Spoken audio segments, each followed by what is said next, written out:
Hello everyone, आप सभी लोगों को आनंद सर का नमस्कार। आई होप कि आप सभी लोग अच्छे होंगे, स्वस्थ होंगे और जम के पढ़ाई कर रहे होंगे। बच्चों, आप सभी लोग कॉम्पिटिटिव एग्ज़ाम की तैयारी कर रहे हैं। कॉम्पिटिटिव एग्ज़ाम्स में जो नंबर ऑफ़ एप्लीकेशंस फिल की जा रही हैं और जो नंबर ऑफ़ फाइनल सेलेक्शंस हो रहे हैं, उसमें ज़मीन आसमान का अंतर है। बच्चों, एक एक सीट पे हज़ार लोग फाइट कर रहे हैं और टीयर 1 क्वालिफाइड कर लेने से कोई फाइनली सेलेक्ट नहीं हो जाता है। बच्चों, आपको लग रहा होगा कि सर नकारात्मक बातें कर रहे हैं। मैं नकारात्मक बातें नहीं कर रहा हूँ, मैं एक रियलिस्टिक असेसमेंट दे रहा हूँ कॉम्पिटिटिव एग्ज़ाम्स का। बच्चों, आप जितने रियलिस्टिक होगे, प्रैक्टिकल होगे, वैसे ही आप स्ट्रेटजी भी बनाओगे।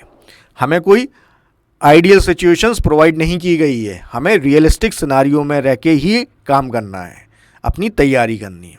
बच्चों, कोई भी काम जो कंसिस्टेंट और डिसिप्लिन मैनर में किया जाता है वो हमेशा आपको सकारात्मक आउटकम ही देता है।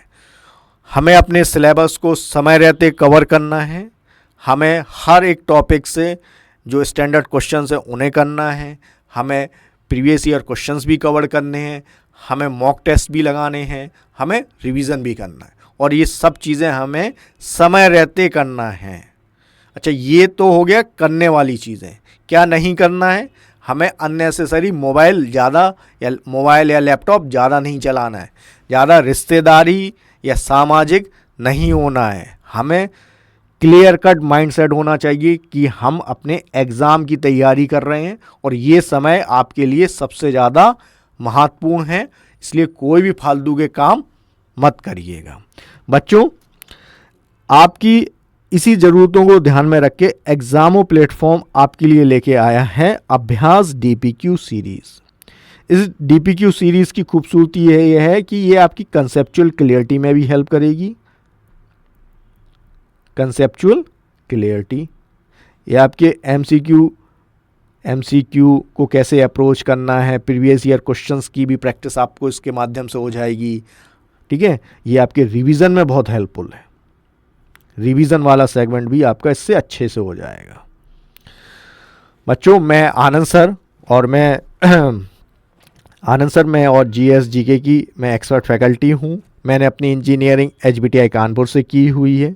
मैं वेरियस सिविल सर्विस के एग्ज़ाम्स में अपीयर्ड हुआ हूँ। मैं UPSC प्रीलिम्स 6 टाइम क्वालिफाइड किया हुआ है। मैं UP PCS, राजस्थान PCS के इंटरव्यू में अपीयर्ड हुआ हूँ और मैं पिछले कई सालों से टीचिंग एंड मेंटरिंग में अपनी सेवाएं दे रहा हूं। बच्चों, आज हम अपना सेट नंबर 3 डिस्कस करेंगे। Set number 3। बच्चों, जो क्वेश्चंस है ये हर सेगमेंट से लिए गए हैं, तो ये आपके लिए कंप्लीट पैकेज की तरह होता है जिससे कि आप अच्छे से अपना रिवाइज कर पाएँ, वो भी इंटायर सिलेबस का। ठीक है बच्चों, एक पॉइंट मैं आपको बताना चाहूँगा कि जब कभी भी आप DPQ सीरीज़ को कर रहे हो तो आप अपने साथ पेन कॉपी ज़रूर रखें। ठीक है, और इसको सीरीज़ को बिल्कुल कंसिस्टेंटली और डिसिप्लिन मैनर में करें। चलो, आज का हम पहला प्रश्न देखते हैं। अपना पहला प्रश्न क्या है आपका? How many of the following statement about bhakti poet Namdev is are correct. तो भक्ति कवि नामदेव के बारे में निम्नलिखित में से कितने कथन सही है? तो सबसे पहले हम ये समझ लेते हैं ये भक्ति मूवमेंट क्या था। भक्ति मूवमेंट आपका मध्यकालीन भारत का एक प्रमुख सामाजिक धार्मिक सुधार आंदोलन था जिसने धार्मिक कर्मकांडों, जातिगत भेदभावों को नकार कर व्यक्तिगत ईश्वर के प्रति प्रेम और भक्ति पर जोर दिया। जैसे जो आपके जो संत हैं, संत कबीर, संत आपके गुरु नानक, आपके संत रामानंद, संत तुकाराम, संत एकनाथ, संत रामदास, ये सब लोगों का संबंध आपका भक्ति मूवमेंट से है।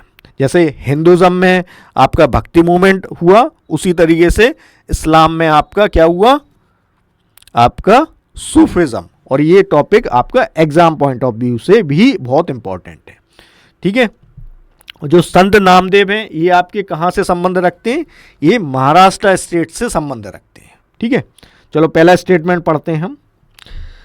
पहला स्टेटमेंट क्या कह रहा है? He seems to have played a part in transmitting the southern bhakti to northern India. ठीक है, तो ये क्या कह रहा है कि जो संत नामदेव हैं, इन्होंने जो भक्ति मूवमेंट है उसको दक्षिण भारत से उत्तर भारत में फैलाने में महत्वपूर्ण भूमिका निभाई।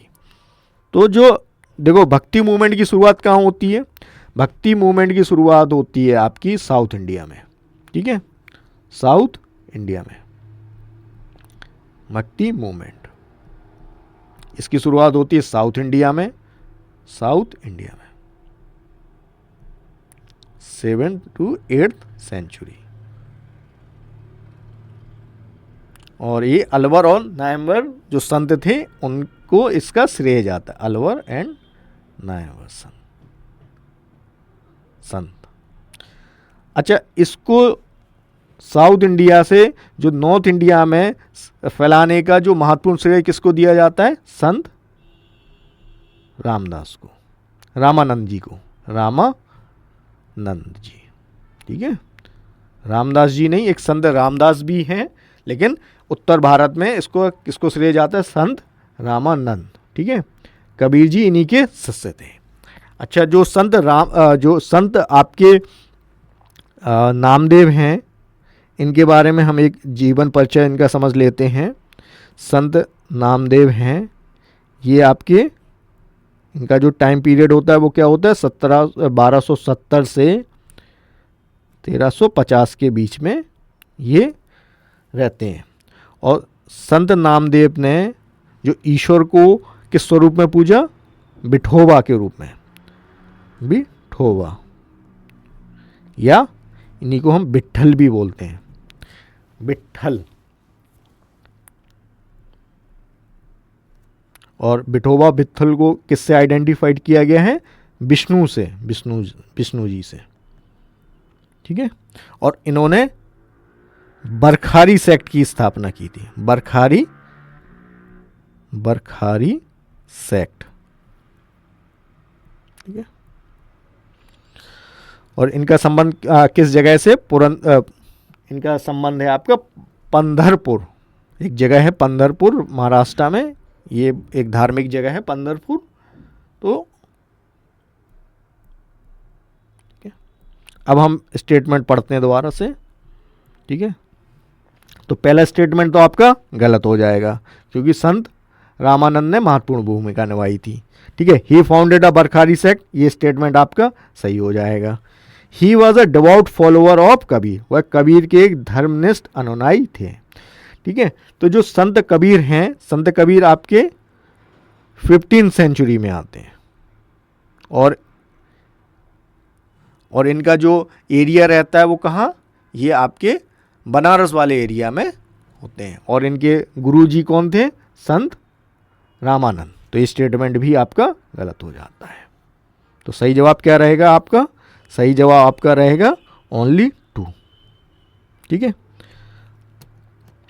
ठीक है। और जो अन्य भक्ति पोएट संत होते हैं, ठीक है, जो दक्षिण आपके महाराष्ट्र से संबंध रखते हैं, उसमें आपके संत ज्ञानेश्वर हैं। इनका ये 1275 से लेके 1296 का इनका समयकाल माना जाता है, ठीक है। और नामदेव जी इनके समकालीन थे, ठीक है। इसके बाद आपके संत एकनाथ आते हैं, ठीक है। उसके बाद संत एकनाथ, फिर संत तुकाराम। संत तुकाराम आपके जो महाराष्ट्र में जो भक्ति मूवमेंट रहा उसमें ये एक महत्वपूर्ण संत हैं। और इन्होंने किसकी रचना की थी आपकी? इन्होंने अभंग, हाँ, भंग, ये डिवोशनल पोएम्स हैं, अभंग्स, ठीक है। और संत रामदास जैसे एक बरखारी सेक्ट था, उसी तरीके से एक दरखारी सेक्ट था, दरखारी सेक्ट, ठीक है। तो इसकी स्थापना का श्रेय किसको दिया जाता है? संत रामदास को। और संत रामदास आपके कौन होते हैं? शिवाजी छत्रपति शिवाजी महाराज के गुरुजी। इन्होंने ही जो शिवाजी हैं उनको प्रेरित किया था धर्म की रक्षा के लिए, ठीक है। और गुरुजी हो गए शिवाजी के, शिवाजी, ठीक है। और इन्होंने ही आपके दशाबोध, जैसे संत तुकाराम ने अभंग की रचना की, उसी तरीके से आपके जो संत रामदास थे, इन्होंने दशाबोध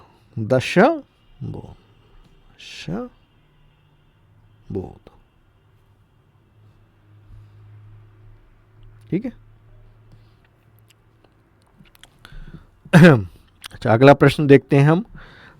the definition of money bill is given under which article. तो मनी बिल की परिभाषा किस अनुच्छेद में दी गई है? आपका ऑप्शन है अनुच्छेद 108, अनुच्छेद 109, अनुच्छेद 110, अनुच्छेद 112। तो इसका सही जवाब क्या रहेगा आपका? अनुच्छेद 110। ठीक है, तो जो मनी बिल की परिभाषा है वो किस अनुच्छेद में है आपकी? वो है आपकी 110 में। ठीक है, 108 किससे संबंधित है आपका? 108 आपका संबंध है ज्वाइंट सिटिंग से। यदि लोकसभा और राज्यसभा में कोई किसी लेजिस्लेटिव मैटर में कोई समस्या हो जाती है कि भाई एक सदन उस प्रस्ताव को उस बिल के पक्ष में और दूसरा नहीं है, तब ज्वाइंट सिटिंग के माध्यम से वो डेडलॉक तोड़ा जाता है। तो ये आर्टिकल 108 में है। ठीक है, 109 भी आपका मनी बिल से संबंधित है, लेकिन ये प्रोसेस के बारे में बताता है, प्रोसेस ऑफ कि भाई मनी बिल को किस तरीके से पेश किया जाएगा, क्या क्या वो टर्म्स एंड कंडीशंस होंगी। तो प्रोसेस से संबंधित है मनी बिल। जो आपका आर्टिकल 109, 110 है, इसको एक साथ देखते हैं हम। ठीक है, तब हमें मनी बिल से संबंधित पूरी जानकारी मिलती है। और अनुच्छेद तो आपका मनी बिल से संबंधित है, मनी बिल। और 112 किससे संबंधित है? Annual financial statement, annual financial statement, जिसको हम क्या बोलते हैं? बजट भी बोलते हैं, फाइनेंशियल स्टेटमेंट। ठीक है, अभी हमारा वर्ष 2026-27 का बजट आपका फरवरी में पेश किया जाएगा, इसको बजट भी बोलते हैं। ठीक है, अच्छा, मनी बिल से संबंधित कुछ इंपॉर्टेंट पॉइंट हम देखते हैं। ठीक है, जो मनी बिल है आपका, इसको हमेशा लोकसभा में ही पेश किया जा सकता है, इसको राज्यसभा में पेश नहीं किया जा सकता है, इसको हमेशा लोकसभा में ही पेश किया जा सकता है। और इसके लिए प्रेसिडेंट की अप्रूवल मैंडेटरी होती है। अच्छा, एक पॉइंट ये भी है कि हर मनी बिल फाइनेंशियल बिल होता है, but her financial bill money bill नहीं होता है। अच्छा, जब ये लोकसभा में पेश किया जाता है, जब लोकसभा में ये पेश होता है, जब लोकसभा से पारित होकर राज्यसभा में जाता है, तो जो लोकसभा के जो स्पीकर होते हैं वो उसको अपने ये मेंशन करते हैं कि ये एक मनी बिल है, क्योंकि जो राज्यसभा है, राज्यसभा का जो पावर है मनी बिल के संबंध में वो सीमित है, वो सिर्फ सुझाव दे सकती है, और वो सुझाव लोकसभा को मान हो या ना हो उससे कोई परवाह नहीं पड़ती। वो ज़्यादा से ज़्यादा अपने सुझाव दे सकता है और 14 दिन तक अपने पास बिल को रख सकता है। ठीक है, तो ये इंपॉर्टेंट डिफरेंस है। एग्जाम में कई बार मनी बिल से संबंधित क्वेश्चंस आपसे पूछे गए हैं। ठीक है, और मनी बिल देखिए, जो बिल होते हैं, दो तरह के बिल होते हैं आपके। एक बिल भी दो तरह के होते हैं, एक होते हैं मिनिस्टर्स बिल, ठीक है, जिनको मिनिस्टर पेश करते हैं। ठीक है, या private member bill. Private member bill, जो भी बिल मंत्रियों के अलावा जो बिल पेश किए जाते हैं उन्हें प्राइवेट बिल बोलते हैं। तो ये जो मनी बिल है ये हमेशा मंत्रियों के द्वारा ही पेश किए जाते हैं। ठीक है, तो ये इंपॉर्टेंट पॉइंट है। ठीक है, अगला प्रश्न देखते हैं हम। अगला प्रश्न क्या है? Which of the following are not fundamental right under the constitution of India. निम्नलिखित में से कौन सा भारत के संविधान के तहत मौलिक अधिकार नहीं है? यहां आपसे क्या पूछा है कि मौलिक अधिकार नहीं है। ऑप्शन क्या है? Right to education. भाई राइट टू एजुकेशन तो आपका मौलिक अधिकार है। कौन से आर्टिकल में ये मेंशन है? ये आपके अनुच्छेद आर्टिकल 21A, और इससे क्या संबंधित है आपका 86 कॉन्स्टिट्यूशनल अमेंडमेंट एक्ट भी। ठीक है, तो ये तो है भाई। Right to work, right to work है आपका। राइट टू वर्क क्या एक मौलिक अधिकार है? नहीं है, राइट टू वर्क नहीं है। लेकिन जी राम जी एक्ट के तहत ये एक आपका लीगल राइट जरूर है। ठीक है, तो ये लीगल राइट जरूर है, और लीगल राइट वो भी ये रूरल एरियाज के लोग हैं उन्हीं को ही ये मिल रहा है, रूरल एरियाज में। किस एक्ट के माध्यम से? जी, जो मनरेगा था, मनरेगा जिसको पहले हम मनरेगा एक्ट बोलते थे, अब उसी को हम क्या जी राम जी एक्ट बोलते हैं। विकसित भारत जी राम जी एक्ट। ठीक है, अच्छा। राइट टू फॉर्म एसोसिएशन, भाई ये फंडामेंटल राइट्स है। किस आर्टिकल के तहत? आर्टिकल 19 आपको मालूम है, आर्टिकल 19 के तहत। ठीक है, आर्टिकल 19 जो है आपका, उसमें कई तरीके के फंडामेंटल राइट्स के बारे में बताया गया है। उसके बाद राइट टू फॉर्म भी एक फंडामेंटल राइट होगा। Right to practice any profession, ये भी आपका फंडामेंटल राइट्स है। किसके अंदर? आर्टिकल 19 के तहत। ठीक है, तो इसका सही जवाब क्या रहेगा? आपका सही जवाब रहेगा ऑप्शन सी, क्योंकि इसमें क्या पूछा गया कि कौन सा फंडामेंटल राइट संविधान में नहीं है। ठीक है, तो राइट टू वर्क जो है वो मौलिक अधिकार की श्रेणी में या संविधान में नहीं बताया गया। ये जी राम जी एक्ट या मनरेगा एक्ट, जिसको पहले हम मनरेगा एक्ट बोलते थे, उसके तहत एक लीगल राइट की तरह आप इसको देख सकते हैं। ठीक है, ये लीगल राइट की तरह है। ठीक है, तो ऑप्शन सी सही रहेगा, क्योंकि ये आपको क्या अधिकार देता है कि आपको ये कि ठीक है, कि जी राम जी एक्ट आपको। ठीक है, अगला प्रश्न देखते हैं हम। In which year government launched new education policy, सरकार ने किस वर्ष नई शिक्षा नीति लागू की? और आपके ऑप्शन 2017, 2022, 2025, 2020। तो सही जवाब क्या रहेगा आपका? सही जवाब है आपका 2020। 2020 में नई शिक्षा नीति लागू की गई थी। भारत की जो पहली शिक्षा नीति वो कब लागू की गई थी? भारत की जो आपकी कोठारी कमीशन की रिकमेंडेशन पे, कोठारी कमीशन की रिकमेंडेशन पे आपकी 1968 में सबसे पहले एजुकेशन पॉलिसी बनाई गई थी, एजुकेशन पॉलिसी। उसके बाद आपकी 1986 में एजुकेशन पॉलिसी बनाई गई। ठीक है, एजुकेशन पॉलिसी, इसको इस एजुकेशन पॉलिसी में जो 86 में एजुकेशन पॉलिसी बनाई गई, इसको पीवी नरसिम्हा राव गवर्नमेंट में कुछ बदलाव किया था। उसके बाद जो अभी जो पॉलिसी बनी, इसको न्यू एजुकेशन पॉलिसी 2020। और एक किस कमेटी की रिकमेंडेशंस पे बनी? एक कस्तूरी रंजन कमेटी थी, कस्तूरी रंजन कमेटी की रिकमेंडेशंस पे ये बनाई गई है। ठीक है, ये ओके। अगला प्रश्न देखते हैं हम। अगला प्रश्न आपका किससे संबंधित है? ये आपका संबंधित है, consider the following statement regarding the प्रधानमंत्री जन आरोग्य योजना। जन आरोग्य योजना से संबंधित है। ठीक है, दो स्टेटमेंट आपको दिए गए हैं, चलिए पढ़ते हैं इसको।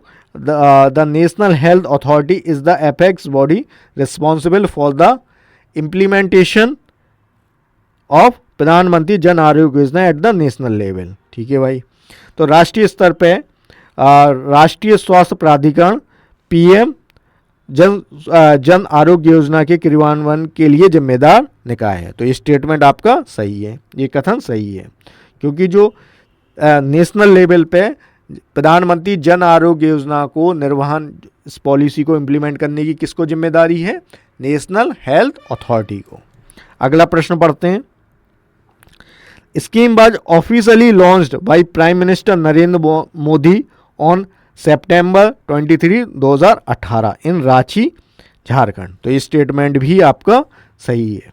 ये पॉलिसी आपकी 2018 में लॉन्च की गई थी। ठीक है। अच्छा, ये किस तरीके की स्कीम है? इस स्कीम में आपको हेल्थ इंश्योरेंस मिलता है। प्रधानमंत्री जन आरोग्य योजना एक हेल्थ इंश्योरेंस स्कीम है। इसमें 5 लाख पर फैमिली पर ईयर हमें इंश्योरेंस कवर मिलता है। ठीक है। और ये किस तरीके की स्कीम है? एक सेंट्रली स्पॉन्सर्ड स्कीम है। ठीक है ना, सेंट्रली स्पॉन्सर्ड स्कीम है।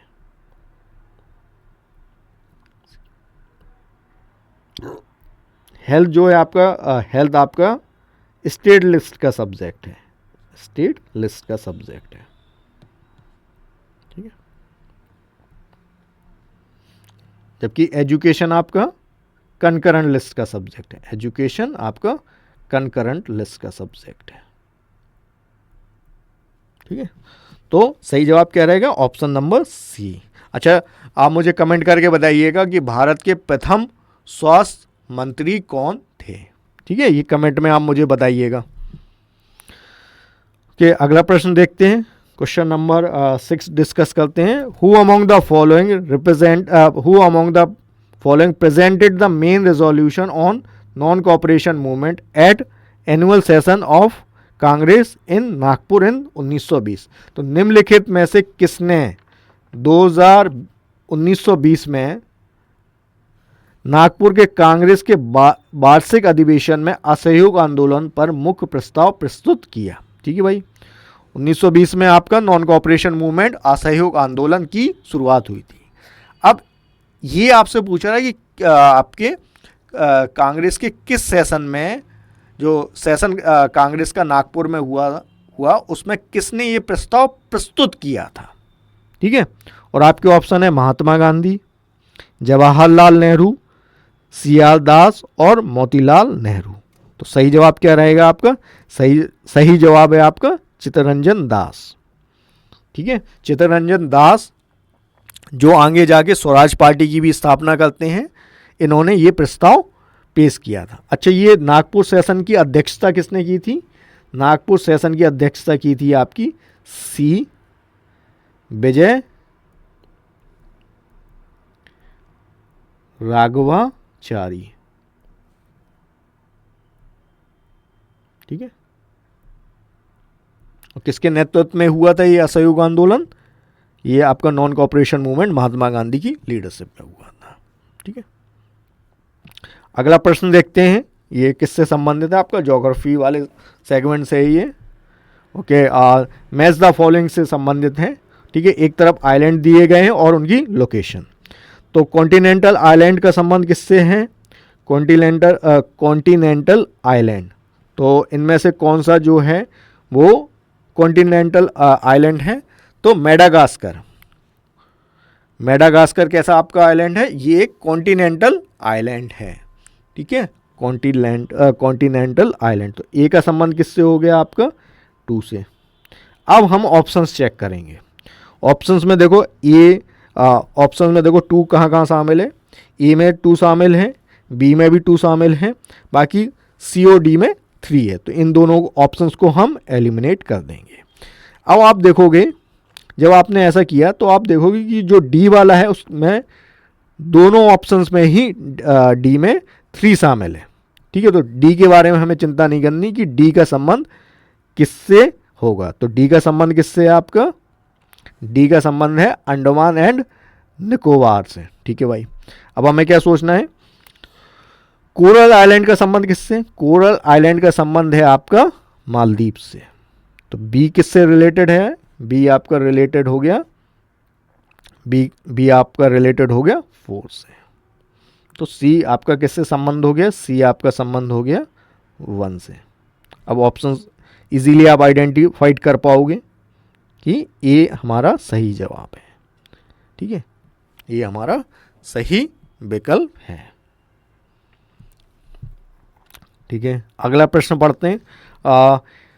A rocket work on the principles of conservation of, ठीक है, एक रॉकेट निम्नलिखित में से किस संरक्षण के सिद्धांत पे कार्य करता है? एक तो है मास के संरक्षण के सिद्धांत, मतलब principle of conservation of mass, principle of conservation of energy, और principle of conservation of linear momentum, principle of conservation of angular momentum. तो किस सिद्धांत पे काम करता है रॉकेट?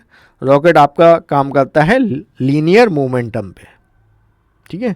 तो सही जवाब क्या रहेगा आपका? लीनियर मोमेंटम, ठीक है। तो जो रॉकेट जो प्रिंसिपल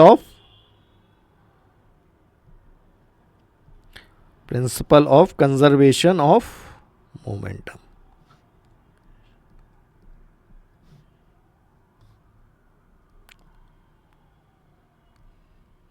अच्छा, मोमेंटम मोमेंटम पे रॉकेट काम करता है। इसी पे रिकॉल ऑफ गन भी, कॉल ऑफ गन, ठीक है। जेट आपका रॉकेट हो गया, ठीक है।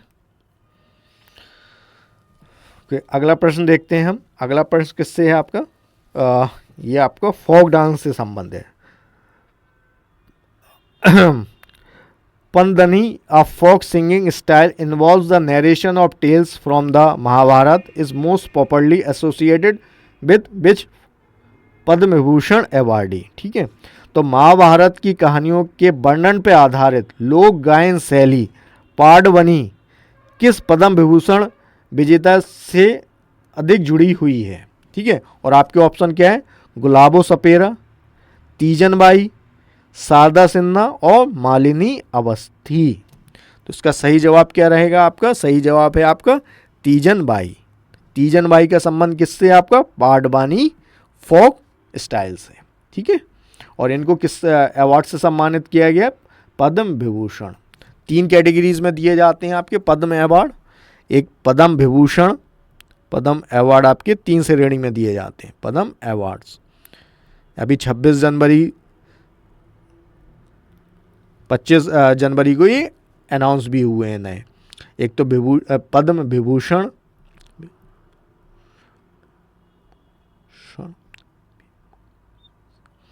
विभूषण हो गया, एक हो गया पद्म भूषण हो गया, और आपके ये पद्म श्री, ठीक है, पद्म श्री, ठीक है। ये 3 अवार्ड पद्म अवार्ड की श्रेणी में, ठीक है। आप मुझे कमेंट में बताइएगा कि इस बार आपका किन किन लोगों को पद्म विभूषण से सम्मानित किया गया। अगला प्रश्न देखते हैं हम। Which among the following countries is not a part of Arabian peninsula? निम्नलिखित में से कौन सा देश अरब प्रायद्वीप का हिस्सा नहीं है, ठीक है। और आपके ऑप्शन क्या है? कुवैत, ओमान, जॉर्डन और यमन, ठीक है। तो सही जवाब क्या रहेगा आपका? जॉर्डन। जॉर्डन आपका अरेबियन पेनिनसुला का हिस्सा नहीं है, ठीक है। क्या जॉर्डन इजराइल के साथ बॉर्डर बनाता है? हाँ, इजराइल के साथ जॉर्डन बॉर्डर बनाता है। और ये किस रीजन में, किस रीजन की तरफ है? इसको लेमनेट रीजन में ये इसको हम शामिल करते हैं, ठीक है। अगला प्रश्न देखते हैं हम। Arrange the following in terms of decreasing order of albedo, ठीक है। रावतकर्ता के घटते क्रम के संदर्भ में निम्नलिखित को व्यवस्थित करें। आपके ऑप्शन क्या क्या दिए गए? Snow cover, sand, grassland, water, ठीक है। अच्छा, ये सबसे पहले हम ये देखते हैं कि अल्बिडो होता क्या है। भाई अरेंज तो हम बाद में करेंगे, पहले ये तो समझ लें कि अल्बिडो होता क्या है। अल्बिडो किसी भी सरफेस की जो एबिलिटी होती है ना रिफ्लेक्ट करने की, सनलाइट को रिफ्लेक्ट करने की जो एबिलिटी होती है ना, उसको हम अल्बिडो बोलते हैं। Ability of surface to reflect sunlight, to reflect sunlight back to space, ठीक है। तो अभी ये क्या पूछ रहा है कि इनमें से इनको अरेंज करना है, जिसकी सबसे मतलब अरेंज करना है डिक्रीजिंग ऑर्डर्स में, ठीक है, कि सबसे ज़्यादा किसका है फिर उसके बाद किसका है, इस तरीके से। स्नो कवर का कितना होता है? स्नो कवर का आपका 75% से लेके ये आपका 90% के बीच में होता है।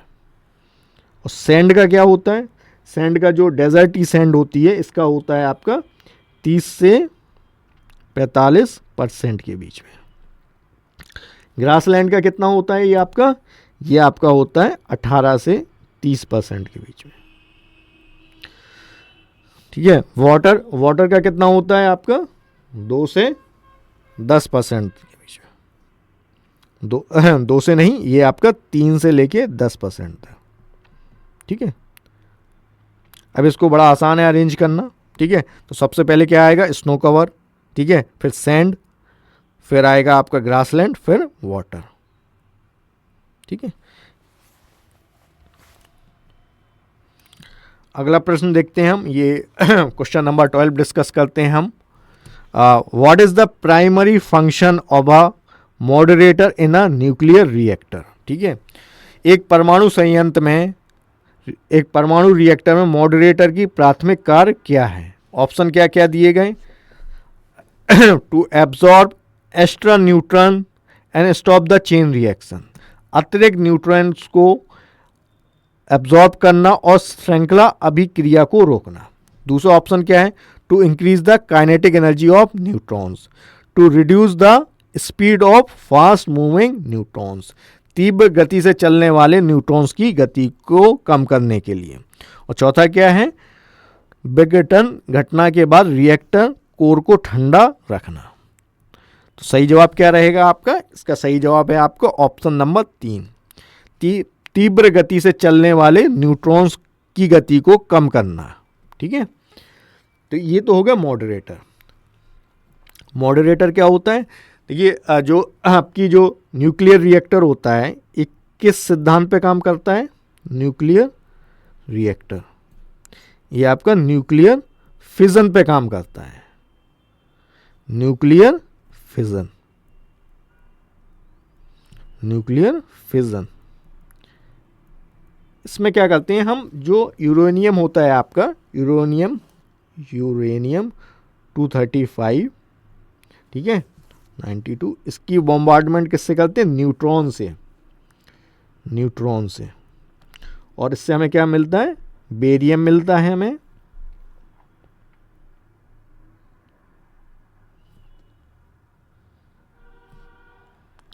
और क्रिप्टॉन मिलता है, और हमें 3 और न्यूट्रॉन्स मिलते हैं, ठीक है। अब ज़्यादा 3 और न्यूट्रॉन्स मिलने की वजह से ये रिएक्शंस बहुत तेज़ी से बढ़ सकती है, ठीक है। तो उस रिएक्शन प्रोसेस को रोकने के लिए हमें क्या ज़रूरत होती है? कि हम की जो फास्ट मूविंग न्यूट्रॉन्स हैं उनको रोक सकें, उनकी स्पीड्स को कम कर पाएँ, ठीक है, जिससे कि जो चेन रिएक्शंस हैं वो बहुत तेज़ी से ना मूव ऑन कर पाए, ठीक है। तो जैसे नाम से ही समझ में आ रहा है, मॉडरेटर क्या कार्य करेगा? मॉडरेटर आपका स्पीड को कम करने का कार्य करेगा, ठीक है। कूलेंट एक जैसे मॉडरेटर के कुछ एग्जाम्पल्स क्या क्या हैं आपके? एग्जाम्पल्स हैं जैसे हैवी वाटर, जिसको हैवी वाटर को क्या बोलते हैं? D2O, heavy water. ये एग्ज़ाम में आपसे पूछ लिया जाएगा कि इनमें से कौन सा संबंध हैवी वाटर से है, ठीक है। अच्छा, न्यूट्रॉन्स की खोज किसने की थी? न्यूट्रॉन्स की खोज आपकी चैडविक ने की थी। एक साइंटिस्ट हैं चैडविक। जैसे इलेक्ट्रॉन्स, प्रोटॉन्स, उसी तरीके से न्यूट्रॉन्स भी होते हैं। चैडविक कब? 1932 में। न्यूट्रॉन्स कैसे होते हैं? न्यूट्रल होते हैं, न्यूट्रल, ठीक है, न्यूट्रल्स होते हैं, ठीक है। और एक कूलेंट टर्म भी यूज होता है। कूलेंट का क्या काम होता है? कोर को कूल रखना, ठीक है। जो बहुत ज़्यादा जो रिएक्शन प्रोसेस में, जो न्यूक्लियर रिएक्शन में जो एनर्जी बहुत सारी रिलीज होती है, तो उससे टेम्परेचर भी बहुत तेज़ी से बढ़ता है। तो उस टेम्परेचर बढ़ने की वजह से क्या होता है? कोर कहीं ब्लास्ट ना कर जाए उसको, इसलिए उसमें एक कूलेंट का इस्तेमाल करते हैं, ठीक है।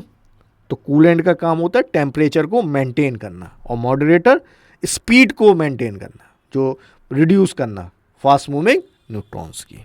ठीक है,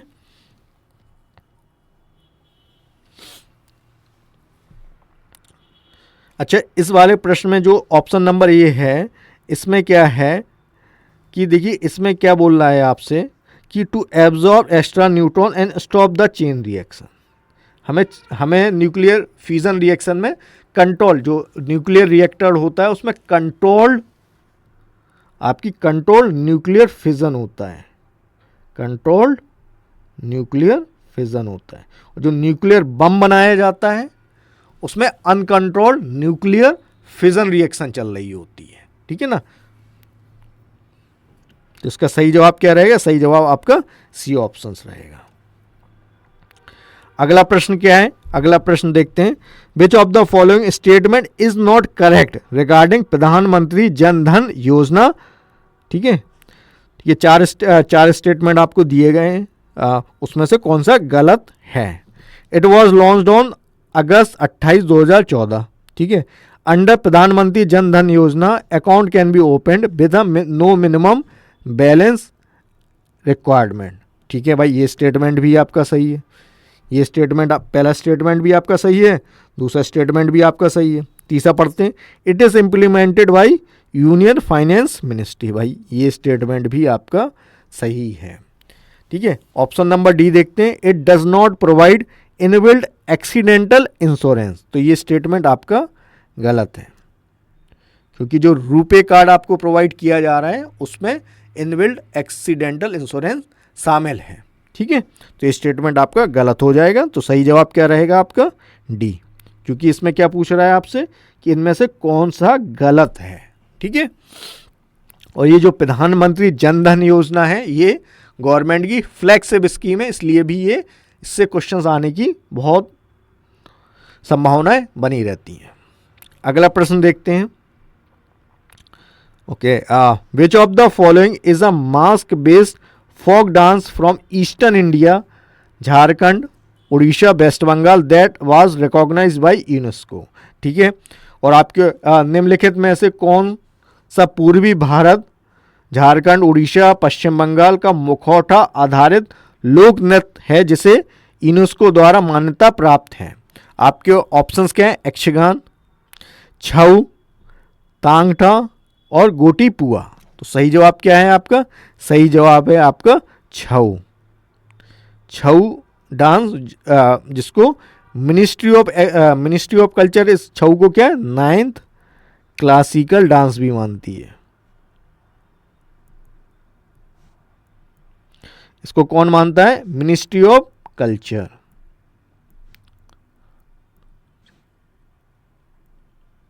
ठीक है, तो ये ईस्टर्न इंडिया से संबंधित है। यक्षगान का संबंध किससे है? ये किस राज्य से संबंधित है? कर्नाटका। कर्नाटका। ठांगडा आपका किससे संबंधित है? ये आपका मणिपुर से संबंधित है। ये एक मार्शल आर्ट फॉर्म है आपका। ठीक है, मणिपुर से संबंधित है। गोटीपुआ कहाँ से है? गोटीपुआ आपका उड़ीसा से संबंधित है। उड़ीसा से संबंधित आपका गोटीपुआ है। ठीक है, तो गोटीपुआ जैसे आपका एक उड़ीसा से संबंधित क्लासिकल डांस कौन सा है आपका? क्लासिकल डांस है आपका ये आपका उड़ीसी जो आपका उड़ीसी है, उड़ीसा राज्य से संबंधित है।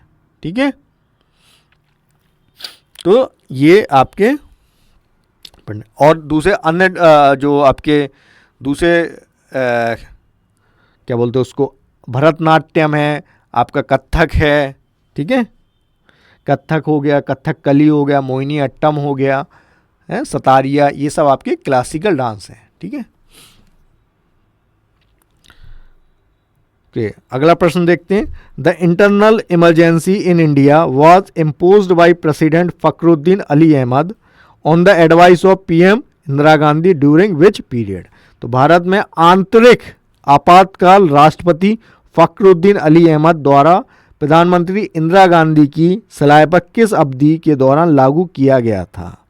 और आपके ऑप्शन है 1962, 1968, 1971, 1972, 1975, 77, 1990 और 1992। ठीक है, तो इसका सही जवाब क्या रहेगा? इसका सही जवाब रहेगा आपका 1975 से 1977 के दौरान। ठीक है, और इसको कब लागू किया गया था? इसको आपका लागू किया गया था 25 जून 1975 को। कब समाप्त कर लिया गया था इसको? इसको समाप्त किया गया था आपका 21 मार्च 1977 में। ठीक है, तो ये इंटरनल इमरजेंसी थी। ठीक है, आपकी जो आर्टिकल 352 है, देखिए हमारे संविधान में जो पार्ट 18 है वो इमरजेंसी प्रोविजन से संबंधित है। इमरजेंसी प्रोविजन, ठीक है, पार्ट आपके 18 में आर्टिकल अनुच्छेद 352 से 360। ठीक है, इसमें 3 तरह की इमरजेंसी की इसमें आर्टिकल जो 352 है किससे संबंधित है? नेशनल इमरजेंसी से। National emergency. अब नेशनल इमरजेंसी को आप 3 ग्राउंड पे लागू कर सकते हैं। वार और external aggression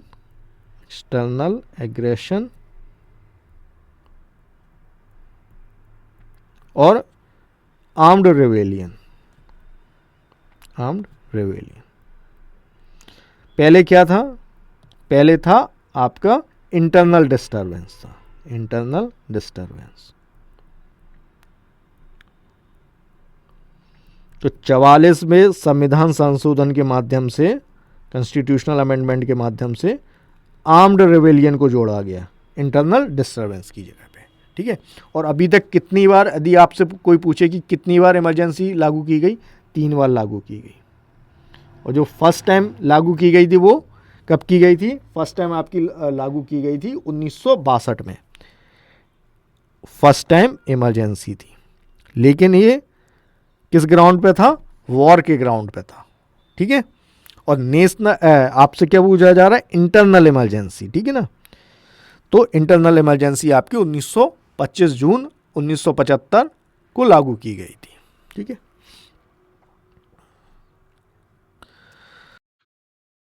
now come to the question number 16। Question number 16 को डिस्कस करते हैं। What was the primary focus of the 11th 5-year plan 2007 से 12? 11वीं पंचवर्षीय योजना का मुख्य उद्देश्य क्या था? ऑप्शन ए है इंडस्ट्रियलाइजेशन, ऑप्शन बी है एग्रीकल्चर, ऑप्शन सी है faster and more inclusive growth, option D है पॉवर्टी एलिवेशन।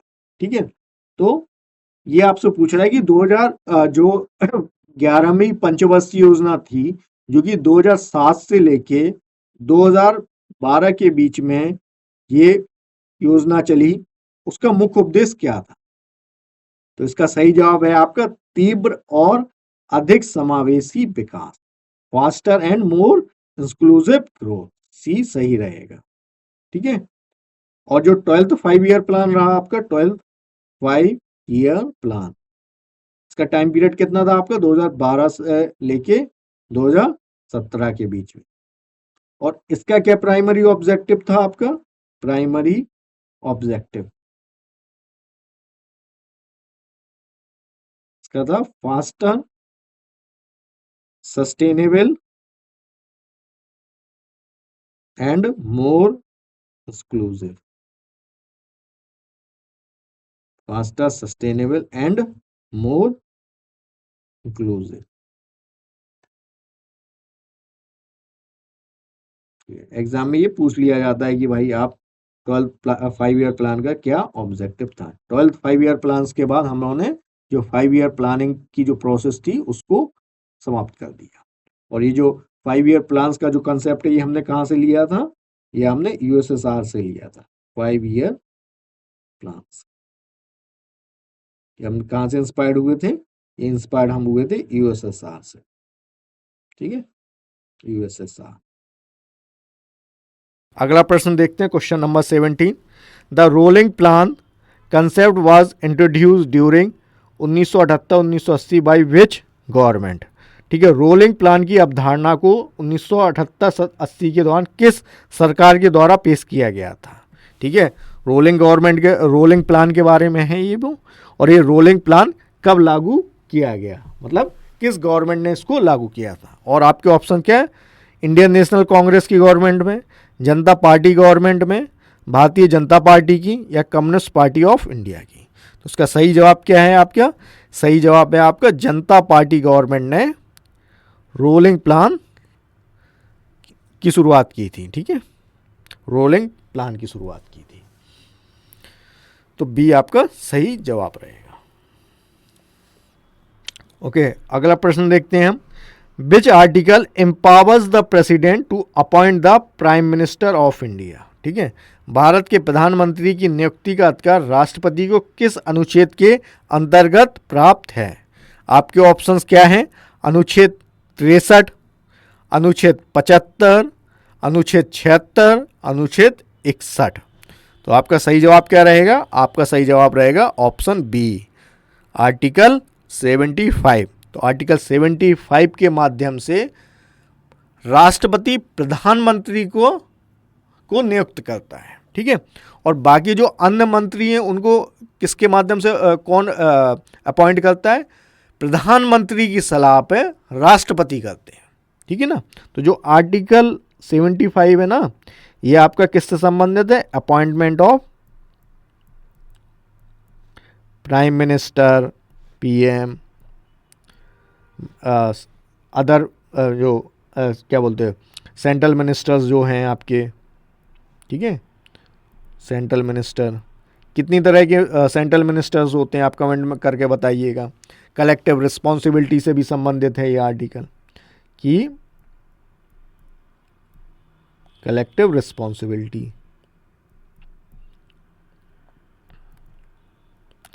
और आर्टिकल 63 किससे संबंधित है आपका, ये आपका वाइस प्रेसिडेंट से संबंधित है, वाइस प्रेसिडेंट ऑफ इंडिया।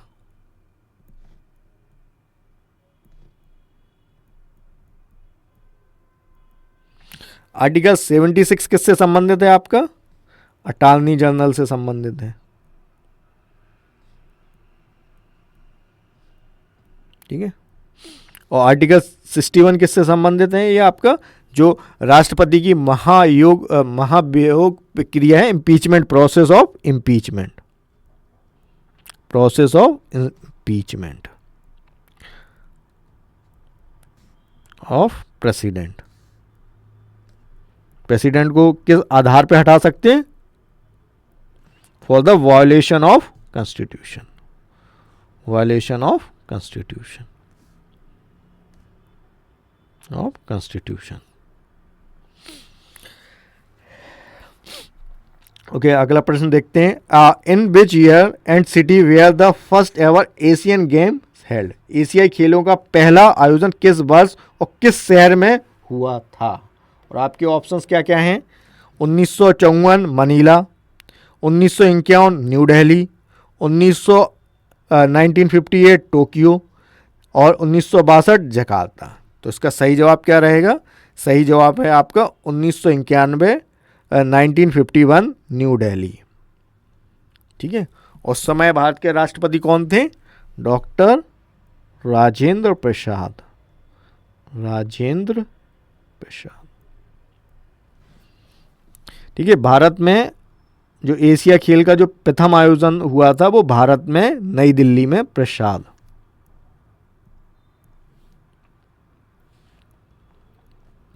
अच्छा, जो भारत में एक और वो हुआ, ठीक है, 1982 में भी भारत में एशियन गेम्स हुए थे। ये दूसरी बात है, सेकेंड टाइम जो हुआ वो 1952 games, second time in India.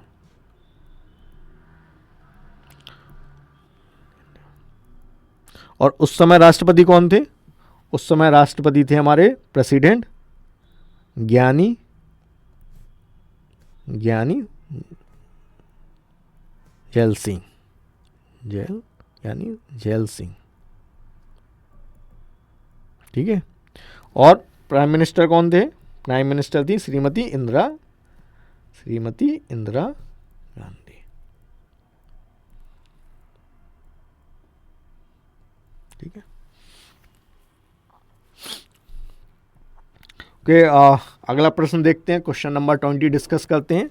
Which Delhi sultan transferred his capital from Delhi to Daulatabad? इसको देवगिरी भी बोलते हैं। तो किस दिल्ली सुल्तान ने अपनी राजधानी दिल्ली से दौलताबाद स्थानांतरित की थी? ऑप्शन क्या है?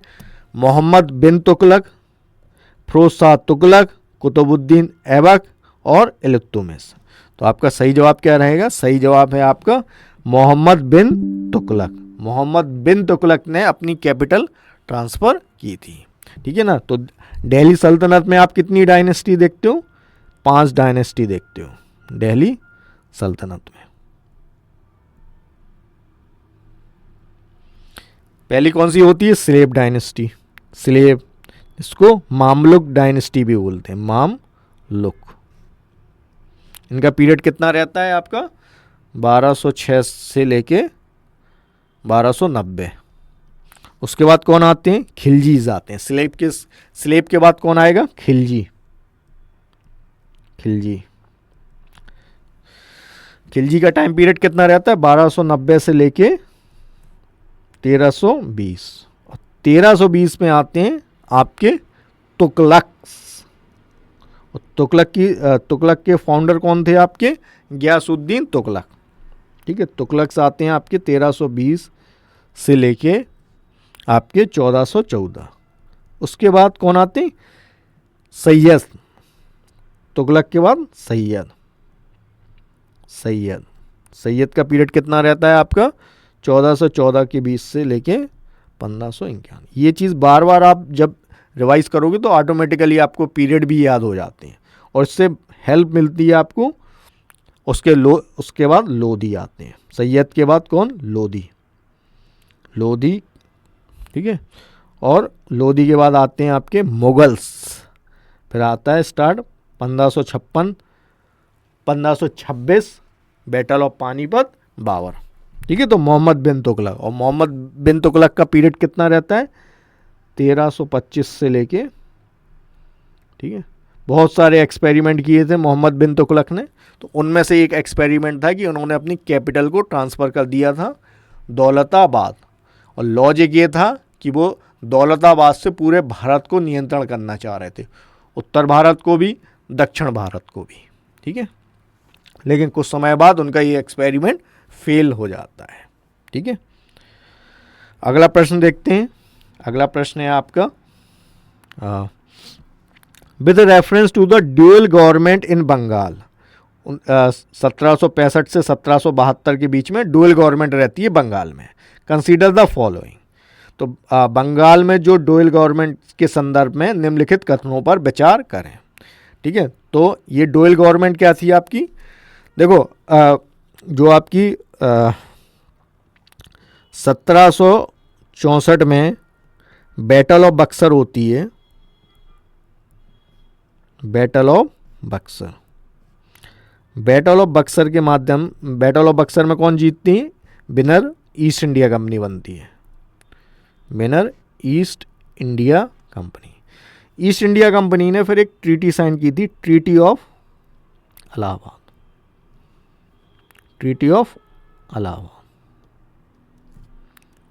और ट्रीटी ऑफ इलाहाबाद के माध्यम से,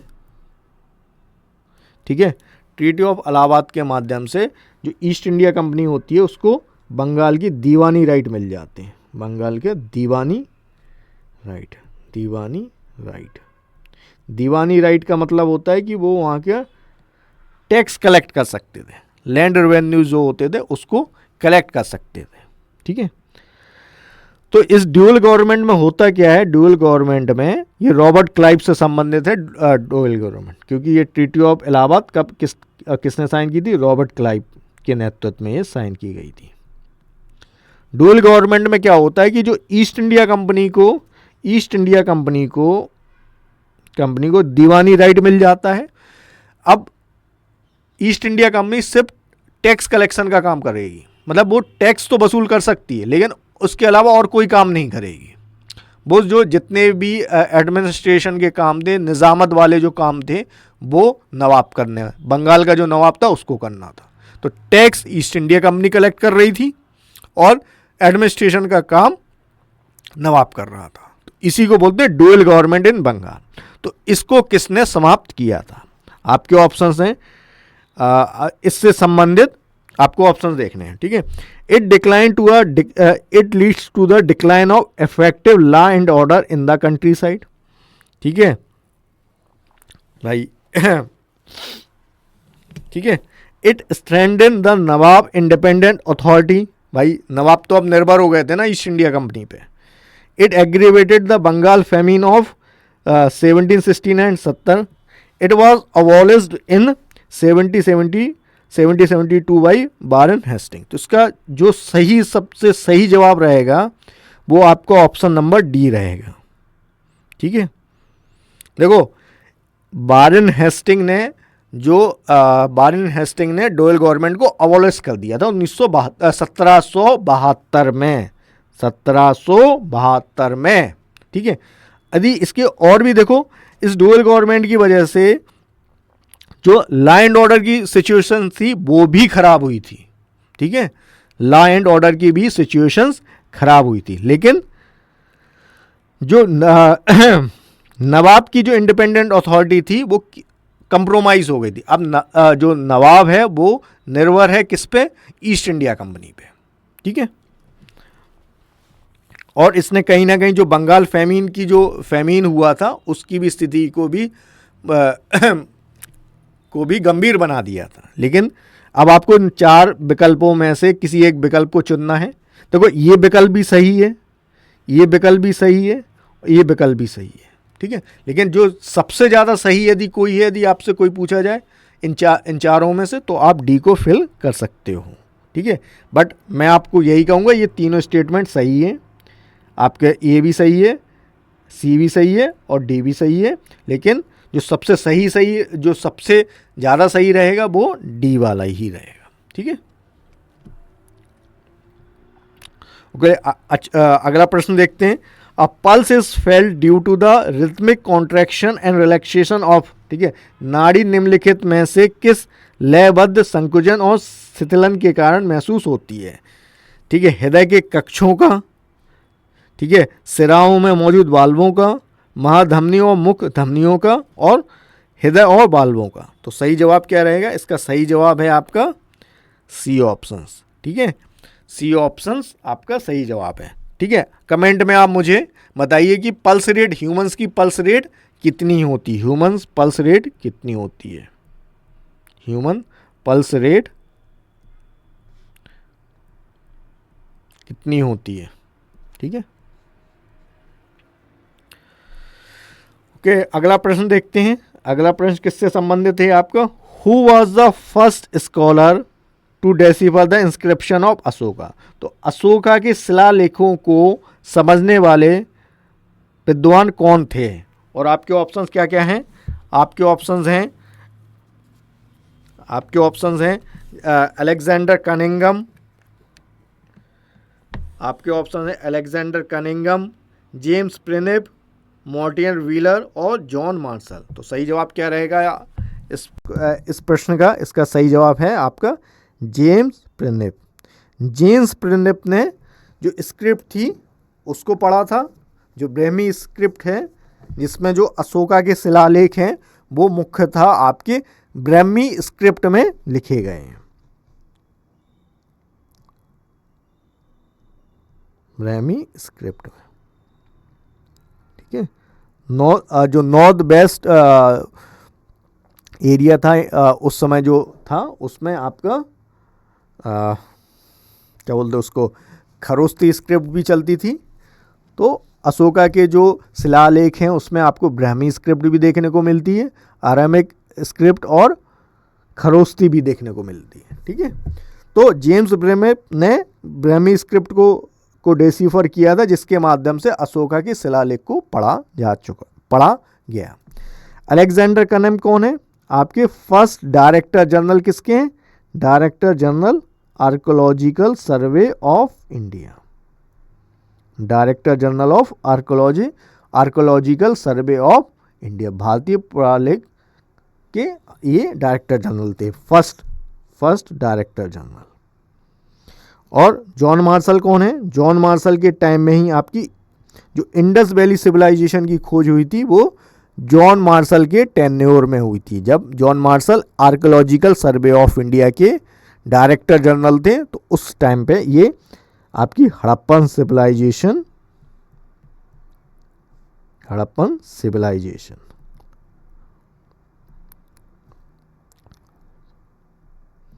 ठीक है।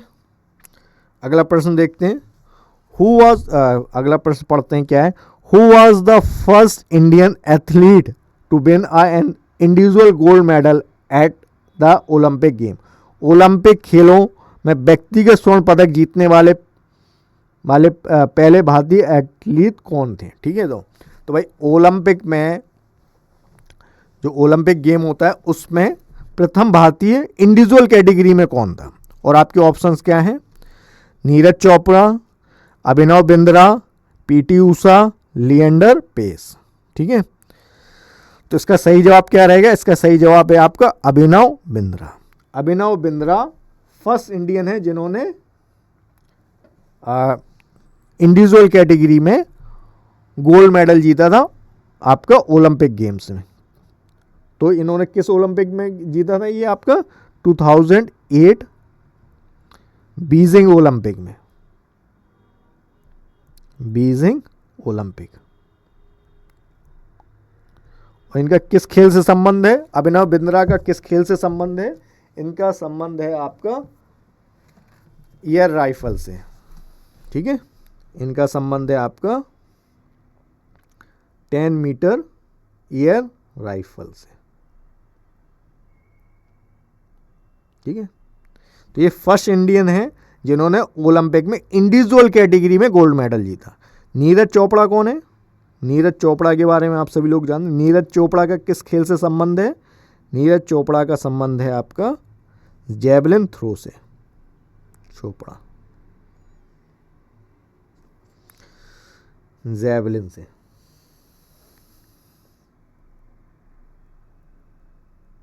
Javelin throw. और ये आपके सेकंड इंडियंस हैं, सेकंड इंडियन जिन्होंने इंडिविजुअल कैटेगरी में गोल्ड मेडल जीता है। Second Indian to win gold medal in individual category. खेल भी आपको पता चल गया। अब किस ओलंपिक में जीते थे? ये आपके जीतते टोक्यो वाले में, टोक्यो ओलंपिक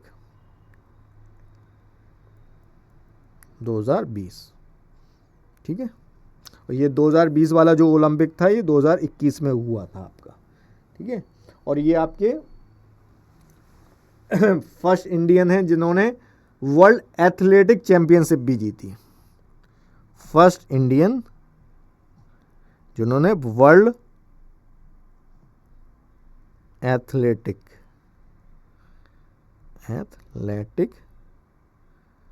चैंपियनशिप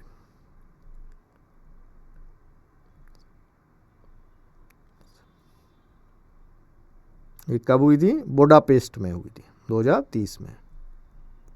बुडापेस्ट किसकी राजधानी है? कमेंट करके बताइएगा आप मुझे। 2023 में। ठीक है।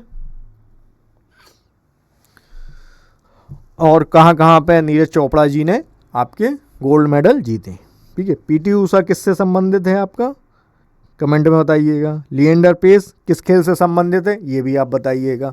पीटी ऊषा, ठीक है, पीटी ऊषा बहुत एक जाना पहचाना नाम है, तो आप बताइएगा ये किस खेल से संबंधित हैं। ठीक है।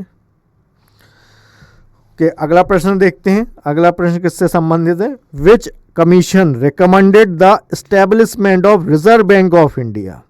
ठीक है। किस आयोग ने भारतीय रिजर्व बैंक की स्थापना की सिफारिश की थी? आपके ऑप्शन क्या क्या हैं? भारतीय मुद्रा और वित्त पर royal commission, Simon commission, Chamberlain आयोग और नन ऑफ द एबव। इनमें से कोई भी नहीं। तो आपका सही जवाब क्या रहेगा? सही जवाब है आपका royal commission on Indian currency and finance, जिसको आप हिल्टन यंग कमीशन भी बोलते हैं, ने रिजर्व बैंक ऑफ इंडिया की स्थापना की रिकमेंडेशंस दी थी। आरबीआई आपका कब बनता है? आरबीआई बहुत महत्वपूर्ण संस्थान है, आपको मालूम ही है। रिजर्व बैंक किसकी रिकमेंडेशन पे बनता है? Hilton young commission. ठीक है, कब बनाया जाता है? ये बनता है आपका 1935 में। और इसको नेशनलाइज कब किया गया? आपसे पूछा गया इसको राष्ट्रीयकरण कब किया गया? नेशनलाइज्ड। इसको नेशनलाइज किया गया 1949 में। ठीक है, और आरबीआई का क्या काम है? ये मॉनेटरी पॉलिसी बनाती है हमारी। ये क्या है? आरबीआई आपका वित्त, जो वित्तीय वह आपका मॉनेटरी पॉलिसी है, मॉनेटरी पॉलिसी। इसको आप बैंकर्स बैंक भी बोलते हैं, मॉनेटरी पॉलिसी, बैंकर्स बैंक भी, बैंकर्स बैंक। ठीक है, जो हमारी अर्थव्यवस्था है उसमें आपका ये हमारा सेंट्रल बैंक है। ठीक है, हमारी कंट्री का जो फॉरेन रिजर्व्स है वो आरबीआई ही मेंटेन करता है। ठीक है, और जब कभी वित्तीय संस्थाओं जैसे कि बैंक हो गए, इनको पैसों की ज़रूरत होती है तो कौन प्रोवाइड कराता है? वो भी आरबीआई प्रोवाइड कराता है। कई सारी बैंकिंग टर्मिनोलॉजीज हैं जिसको हम आगे देखेंगे। ठीक है, और साइमन कमीशन तो आप सभी को पता ही है किससे संबंधित है। साइमन कमीशन आपका ये रिव्यू करने के लिए आया था, टू रिव्यू जो इंडियन काउंसिल एक्ट आया था 1919 को, उसको रिव्यू करना था उसका काम, और रिकमेंडेशंस देना था। और इसी के आधार पे आपकी राउंड टेबल कॉन्फ्रेंस हुई, और आपका जो गवर्नमेंट ऑफ इंडिया एक्ट 1935 आया वो इसी कमेटी की, इसी कमीशन की रिकमेंडेशंस पे आया था। और इसको हम क्या बोलते हैं? ऑल वाइट कमीशन भी बोलते हैं। ठीक है ना, गो बैक साइमन। ठीक है ना, इसी के लिए ये इस्तेमाल किया गया था। ठीक है, तो बच्चों ये जो 25 क्वेश्चंस हमने डिस्कस किए यहाँ पे, और ये हमने हर सेगमेंट से ट्राई करने की कोशिश की है। History, geography, polity, economics, science, सबसे करंट अफेयर से भी हमने इसमें कवर किया है।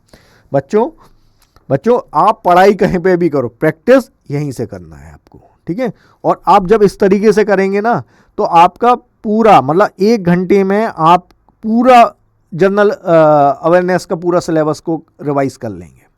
ठीक है बच्चों, आप अपने कमेंट्स आप अपना फीडबैक कमेंट्स में शेयर कर सकते हैं, और आप क्या चाहते हैं वो भी आप मुझे कमेंट्स के माध्यम से बता सकते हैं। ठीक है, थैंक यू।